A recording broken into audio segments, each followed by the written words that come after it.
She screamed before I even saw what was inside the box. "Mom, my eyes! I can't see anything!" Her small hands clawed at her face, tears mixing with glittering specks of pain.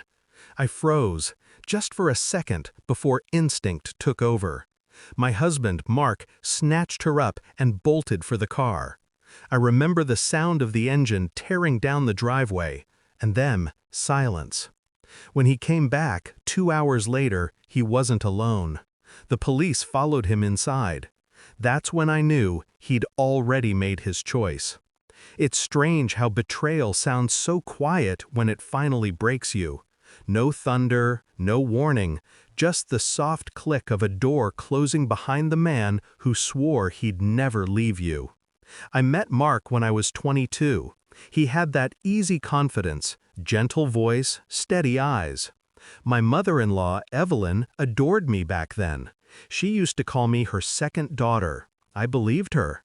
I believed everything they told me, until I stopped. The first shift was subtle.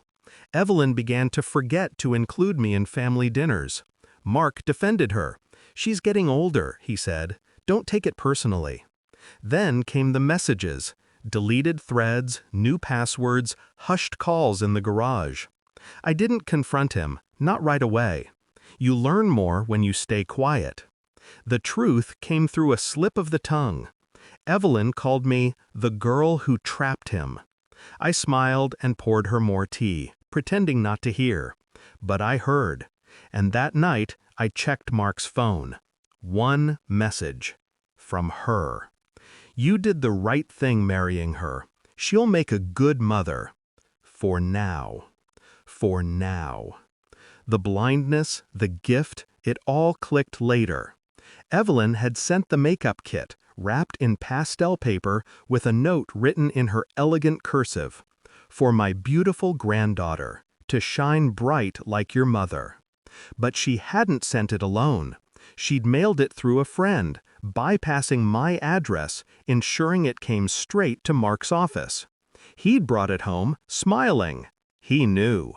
The chemicals in the kit, industrial-grade glitter laced with fine glass powder.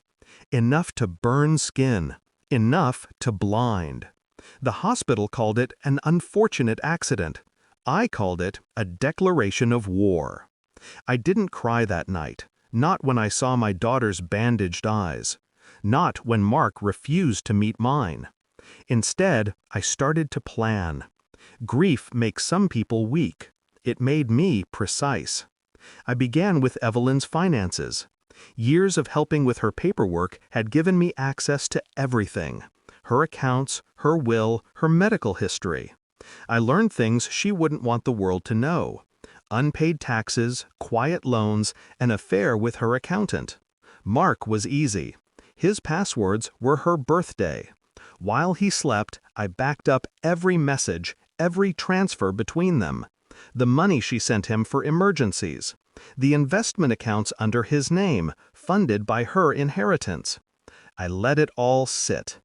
Evidence ages well, in silence. Then I moved. 2 months later, Evelyn was summoned for tax fraud. I had tipped off the authorities anonymously, with documents signed in Mark's handwriting. She blamed him instantly. He denied it. They turned on each other fast. While they fought, I pulled the last thread. Our joint account, emptied. His car, sold. The house? Mine, because he'd signed it over during refinancing last year, too busy to read the fine print. By the time he realized, his mother was indicted, his job suspended, and every friend he had knew what kind of man he really was. I made sure of that. Emails, screenshots, the accidental leaks. He came to me one night, desperate, shaking. "You did this," he said. "Yes," I said, "but you started it." He called the police the next morning, claiming I poisoned my own daughter. That's what they came for, the day of her birthday. But they left with him instead. You see, Evelyn's fingerprints were on the packaging. And the receipts? Paid with his card. The kit had been delivered to his office, not our home. The detective looked at me like he already knew. I didn't cry then either. Evelyn died awaiting trial. Stroke, they said. Mark took a plea deal. Accessory to assault, negligence, tampering with evidence. 5 years, maybe less. My daughter's sight came back in one eye. She's learning to read again. Stronger than I ever was. Every year on her birthday, we light a candle. Not for celebration, but remembrance. She asked me once, "Mom, do you hate them?"